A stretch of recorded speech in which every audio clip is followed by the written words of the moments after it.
একটি প্লেন নিজের ডেস্টিনেশনের উদ্দেশ্যে 18 ঘন্টার একটি জার্নিতে রওনা হয়, কিন্তু এই প্লেনটির নিজের ডেস্টিনেশনে পৌঁছাতে 35 বছর সময় লেগে যায়। এবং এয়ারপোর্ট সিকিউরিটিসরা প্লেনটিকে চেক করতে তারা দেখে যে পাইলট সহ প্লেনের সমস্ত প্যাসেঞ্জার্স নরকঙ্কালে পরিণত হয়েছিল, কিন্তু প্লেনটি তবুও কোনোভাবে একদমই সেফলি এয়ারপোর্টে ল্যান্ড করে গেছিল। অনেকে মনে করে এই ইনসিডেন্টের সাথে বারমুডা ট্রায়াঙ্গেল কোনোভাবে জড়িত ছিল, আবার অনেকে মনে করে কোনোভাবে এই প্লেনটি টাইম ট্রাভেল করে ফেলেছিল। কিন্তু আসলেই কি প্লেনটির সাথে এমন কোনো দুর্ঘটনা ঘটেছিল, নাকি এই পুরো ব্যাপারটাই একটা ওভার এক্সাজুরেশন? আসুন আজকের ভিডিওতে জেনে নেওয়া যাক।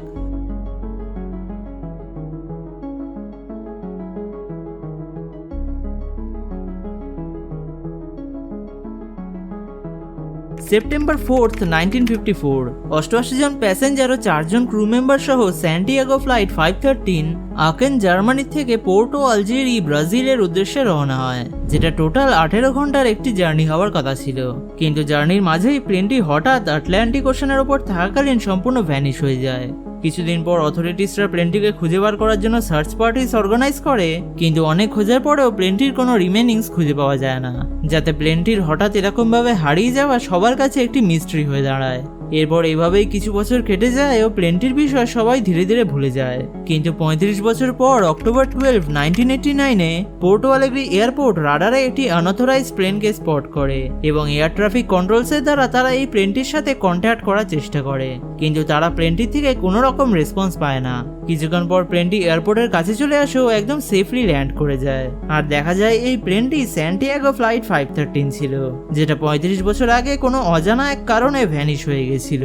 প্লেনটি এয়ারপোর্টে নেমে কিছুক্ষণ সময় কেটে যায়, কিন্তু প্লেনের ভেতর থেকে কেউই বাইরে আসছিল না, আর প্লেনের ইঞ্জিনও এখনো চলছিল, যাতে এয়ারপোর্ট অথরিটিস ধীরে ধীরে প্লেনটিকে অ্যাপ্রোচ করে ও দরজা ভেঙে প্লেনের ভেতর ঢুকতে তারা হাড় হিম করা এক দৃশ্য উইটনেস করে। তারা দেখে যে প্লেনের ভেতরকার সমস্ত প্যাসেঞ্জার সহ প্লেনের পাইলটসরাও আস্তেও নরকঙ্কালে পরিণত হয়েছিল এবং পাইলটসদের হাত এখনো প্লেনের কন্ট্রোলার্সের উপর ছিল। তবে প্লেনটি এয়ারপোর্টে একদম সেফলি কিভাবে ল্যান্ড করলো সেটা সবার কাছে একটা রহস্য হয়েই থেকে যায়। এরপর প্রচুর প্যারানর্মাল ইনভেস্টিগেটরস এই বিষয়ে ইনভেস্টিগেট করে ও রুমার ছড়িয়ে যায় এই প্লেনটি কোনোভাবে টাইম ট্রাভেল করে ফেলেছিল, কারণ একটি প্লেনের 35 বছর ধরে ফ্লাইট করা একদমই অসম্ভব একটা ব্যাপার এবং প্লেনের ফিউল, ফুড ও অক্সিজেনও এতদিনে শেষ হয়ে যাওয়ার কথা, আর তার উপর থেকে প্লেনের সবার নরকঙ্কালে পরিণত হওয়ার রহস্য।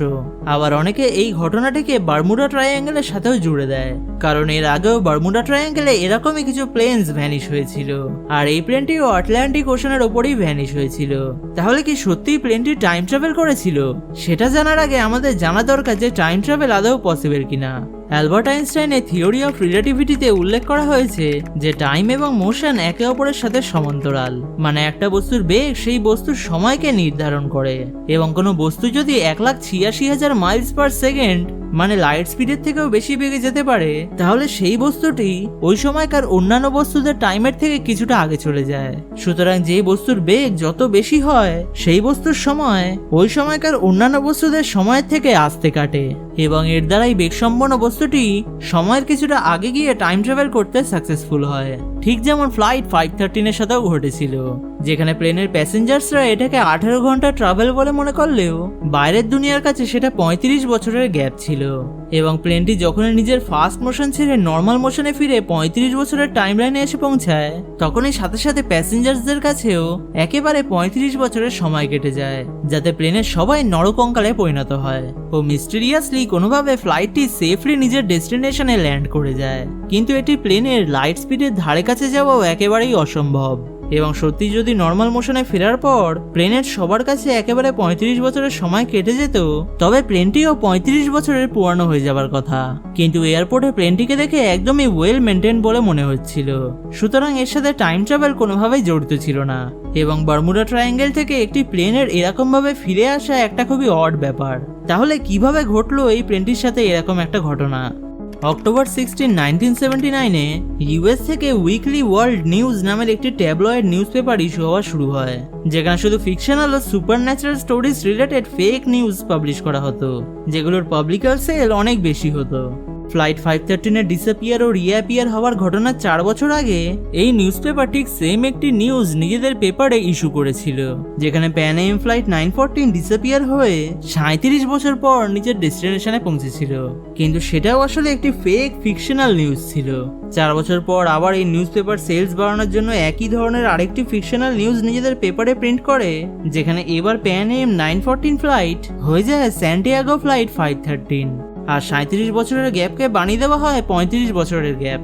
মানে এই পুরো ব্যাপারটাই একটি ফেক নিউজ ছিল, যেটা ওয়ার্ল্ড ওয়াইড একটি আলোড়ন সৃষ্টি করে সবাইকে এই মিস্ট্রি সলভ করার কাজে লাগিয়ে দিয়েছিল। আর শুধু তাই নয়, এই পুরো ঘটনাটাই 1961-এ এয়ার হওয়া একটি টিভি শো দি টুয়াইলাইট জোনের দি অডিসে অফ ফ্লাইট 33 নামের একটি এপিসোডের ওপর বেস করে বানানো হয়েছিল। মানে এই পুরো ইনসিডেন্টটাই একটি ফেক নিউজ ছাড়া আর কিছুই ছিল না। কিন্তু এরকমই সত্যি একটি টাইম ট্রাভেলের ঘটনা 1911 সালে জ্যানেটি নামের একটি ট্রেনের সাথে ঘটেছিল, যার বিষয়ে আপনারা উপরে দেখানো আই বাটনে ক্লিক করে দেখে নিতে পারেন। আজকের ভিডিওটি আপনাদের ভালো লেগে থাকলে ভিডিওটিকে লাইক ও শেয়ার করবেন, আর এরকমই আরো হরর রিলেটেড ভিডিওস দেখার জন্য আপনারা অবশ্যই আমার চ্যানেল ভূত বাংলাকে সাবস্ক্রাইব করে অল নোটিফিকেশন অন করে নেবেন। আবার দেখা হবে নতুন একটি ভিডিওর সাথে, ততক্ষণের জন্য গুড বাই।